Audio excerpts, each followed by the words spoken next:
ప్రతి IT employee నాకు relate అవుతారనుకుంటున్నాను నేను. సో, జస్ట్ నౌ నేను నా వర్క్ కంప్లీట్ చేసుకొని వచ్చాను రూమ్‌కి. సో, నేనేం చేస్తున్నాను. ఎవరైనా బట్టలు మార్చుకుంటారు ఇంకేం చేస్తాను. నేను స్పీడ్‌గా ఓట్ మీల్ ప్రిపేర్ చేసుకుంటున్నా. మీరు చూడండి. జస్ట్ వచ్చా ఇంకా బట్టలు కూడా మార్చలేదు. ఓట్ మీల్ ప్రిపేర్ చేసుకుంటున్నా. ఇప్పుడు ఇది రేపటి బ్రేక్‌ఫాస్ట్ అనమాట. సో, ఎవరైనా మీకు టైం ఉండట్లేదు బ్రో నాకు టైం ఉండట్లేదు వర్కౌట్ చేయడానికి అంటే మీరు కొంచెం పేషెన్స్‌తో రాగానే మీ ఓట్ మీల్ ప్రిపేర్ చేసుకోండి. మీకు ఫ్రిడ్జ్‌లో పెట్టేయండి. రేపు పొద్దున్న బ్రేక్‌ఫాస్ట్ అయిపోయిద్ది. ప్రోటీన్ కూడా అయిపోయిద్ది. అండ్ ఇప్పుడు నేను స్పీడ్‌గా చేంజ్ చేసుకొని ఓట్ మీల్ ప్రిపేర్ చేసుకొని జిమ్‌కెళ్ళాలి, రావాలి, తినాలి. సో, ఎందుకు బ్రో ఇంత అంటే పొద్దున్న నుంచి సాయంత్రం వరకు మనం కూర్చుంటాం.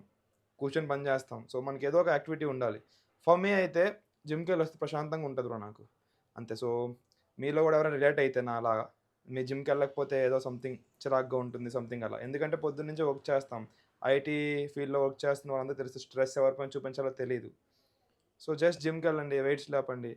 That will give you some pump. మీకు మంచి ఫీల్ అవుతారు. మిమ్మల్ని మీరు లవ్ చేసుకుంటారు. సో, మంచి ఫుడ్ తినండి. ఎంజాయ్ చేయండి. సో, మీరు గూడా నాలాగా రిలేట్ అయితే కామెంట్ చేయండి.